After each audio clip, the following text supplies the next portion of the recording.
Marcus Webb stood in his pecan orchard on a hot July afternoon in 2007 and watched his neighbor's crop drying up. The pecans on Tom's trees were shriveling. Not ripe shriveling. Bad shriveling. The kind that meant Tom would lose money. Marcus looked at his own trees right next to Tom's property line. His pecans were doing fine. Better than fine. They were full and healthy even though the heat wave was just as bad on Marcus's side. Tom came over that evening. He was upset. "How is your crop so good?" Tom asked. "Mine is dying and we have the same weather." Marcus shrugged. He did not know how to explain it without sounding like he was bragging. The truth was simple but also complicated. Marcus did things differently. And his neighbor did not understand why. The world Marcus lived in was full of rules about farming. The rules came from universities. They came from the Agricultural Extension Office. They came from the big seed and chemical companies. The rules said, use synthetic fertilizers to feed your plants. Use chemical pesticides to kill bugs. Till your soil to prepare it for planting. Plant the same thing in the same place every year. Plant only what makes money. These rules were everywhere. At the farm supply store. In the magazines farmers read. On the radio. Every expert said the same thing. This is how modern farming works. This is how you get the best crops. This is how you make money. And almost every farmer in Georgia followed these rules. They had to. If you did not follow the rules, you would fall behind. Your crops would fail. You would lose money. Everyone believed this. Marcus believed it too. Or at least he had.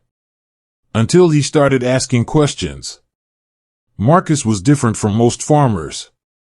He read a lot. Not just farm magazines. Real books about soil and plants and insects and nature. He went to the library in town and checked out books about how farms worked before chemicals. He visited his neighbors' farms and asked questions about why they did things the way they did. He talked to old farmers who had been around before chemicals became the law of farming. These old-timers told stories about farming in the 1950s and 1960s before everything changed. He listened carefully to his grandmother, who had grown up on a farm in the 1940s and remembered how things used to work. She told him about crop rotation and natural fertilizers and using animals to help with pest control.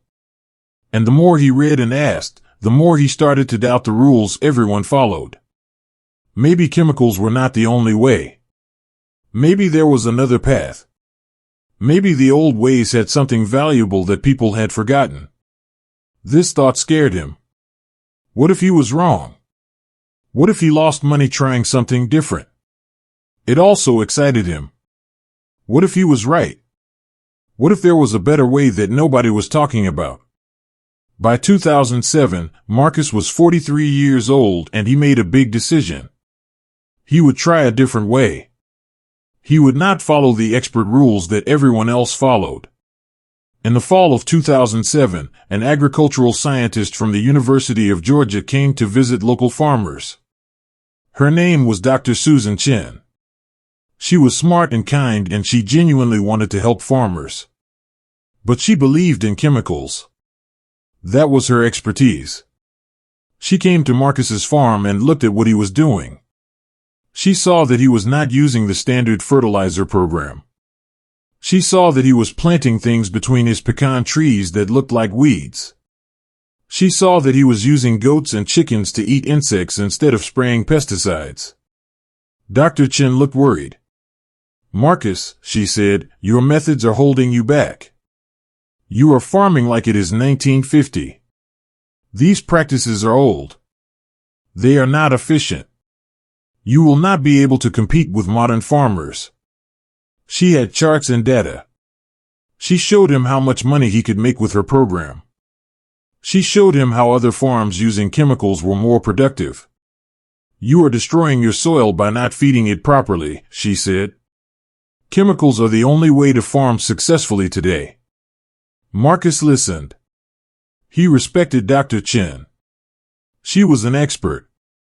But he also trusted what he was seeing. He told her thank you, but he was going to keep doing things his way. The years from 2007 to 2010 were hard. Marcus watched his neighbors get bigger yields with their chemical programs. Their pecan trees grew faster and looked bigger. Their crops looked perfect in every way. They made more money than Marcus. Lots more money. They would brag about it at the local diner on Saturday mornings. They would talk about new tractors they bought with farm money. They would laugh about Marcus's old-fashioned ways. Dr. Chen came back every year to check on him. Every year she was more disappointed. You could do so much better, she would say. You are leaving money on the table. A lot of money. Marcus's wife Jennifer started to worry more. They had kids approaching college age soon. College was very expensive. They had a mortgage on the farm. They had property taxes to pay every year. What if Marcus was wrong? What if he was being too stubborn and stubborn was costing them? She did not argue with him directly about it. But he could see the concern in her face. She would show him bills. She would ask gentle questions like, "Are you sure about this?" He could hear the worry in her voice. Marcus had moments of doubt too. Very deep doubt. In the middle of the night, lying in bed, he would think, maybe I am completely wrong. Maybe the expert is right and I am just being stubborn. Maybe I should admit I made a mistake and use chemicals like everyone else. He would worry about losing the farm. He would worry about letting his family down. He would think about all the money he could have made if he had just followed the rules like a normal farmer. But then he would go out to his fields in the early morning and see things that the chemical farmers were not seeing. He would see earthworms in his soil. Lots of them. He would see native wasps and beetles eating the bad insects. He would see his fruit trees growing stronger every year, not just bigger but healthier. He would see his soil getting darker and richer every season. And he would know that something was working even if nobody could explain it in a fancy scientific way. In 2012, something changed. The weather changed. The rules of weather that had always worked for Georgia stopped working. It got hotter than it had been in 100 years. The heat was so bad that people were worried. The rain stopped coming when it was supposed to come. Instead of regular summer rains, there would be droughts. Then suddenly, heavy storms. The weather became unpredictable. And the chemical farms started failing. Neighbors who had laughed at Marcus because of his low yield started calling him. "My trees are burning up in this heat," Tom said. "The chemicals I was using are not helping. What do I do?" Another neighbor's pecan trees got a new pest. The pesticides he had always used did not work on this new bug. He had to use stronger chemicals, which cost more money and started damaging his soil. A third neighbor's crop failed because the drought was so bad that his expensive fertilizers just washed away with no rain to dissolve them. But Marcus's farm stayed green. His pecans stayed healthy. The reason was not magic. It was science, but the kind of science that Dr. Chen had not studied. Marcus's soil was full of organic matter. This meant it held water like a sponge, even in droughts. His trees had different types of plants growing around them, not just pecans. This meant that when one type of plant suffered, another did okay.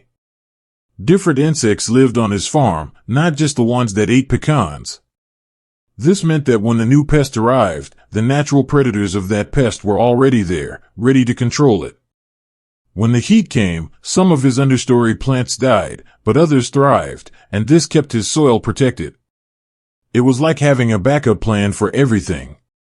The chemical farms did not have backup plans. They had one strategy: use chemicals to control everything. And when the conditions changed, when the weather became extreme, that strategy stopped working. By 2013, the change was obvious. Marcus's farm was producing well. His neighbors' farms were struggling. Tom came by to ask questions. Not to laugh. To learn. How did you know this was going to happen? Tom asked. Marcus had not known. He had just been trying a different path. But now his different path was looking like the smart path. Other farmers in the county started visiting Marcus's farm. They saw the soil. They saw the crops. They felt the difference in the air. They started asking questions. Not questions about why Marcus was weird. Questions about how they could do what he was doing. The Agricultural Extension Office changed its message. Dr. Chin retired from the university. The new extension agent started teaching about soil health and biodiversity. The world had not changed because Marcus proved everyone wrong. The world changed because the climate changed, and Marcus's system was ready for that change while the chemical-only system was not. By 2015, Marcus's farm was a model that everyone wanted to learn from. University students came to study it and learn what he was doing. Farmers from other states in the South visited to see his methods. Agricultural magazines wanted to write stories about him and his farm. Marcus did not like all the attention. It made him uncomfortable. He was a quiet person. He just wanted to farm and not be famous. But he started teaching classes at the local community college about soil health and sustainable farming. He worked with the Extension Office to help other farmers transition away from chemicals. Many farmers wanted his help. He shared his knowledge freely without holding anything back because he remembered what it felt like to be doubted and isolated and alone. His wife Jennifer stopped worrying about college money. The financial stress that had lasted for years finally went away. Their farm was more profitable than it had ever been. Not because Marcus was growing more pecans. In fact, he grew about the same amount as before. But Marcus was selling his pecans at premium prices because restaurants and grocery stores wanted them specifically. They wanted them because they were grown without chemicals and because they were better quality. That made all the difference. The climate kept changing. The weather became more extreme every year. Droughts. Floods. Temperature swings that would have destroyed his farm if it was still based on chemicals and monoculture. But Marcus's farm adapted. He added more native plants. He protected his soil with better cover crops. He worked with nature instead of trying to control it. Neighbors who had stuck with chemicals slowly converted. Some did it because they saw Marcus's success. Others did it because they had no choice. Their chemical systems could not keep up with the changing climate. By 2017, 10 years after Dr. Chin warned him against his methods, Marcus was one of the most respected farmers in central Georgia. The story of Marcus Webb was not about being smart or clever. It was not about proving an expert wrong. Dr. Chin was not wrong about chemicals.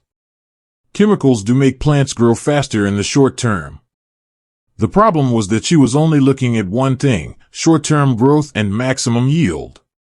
She was not looking at long-term resilience and strength. She was not looking at what happens when the world changes and throws problems at you that you did not expect. Marcus was looking at something much bigger and longer term.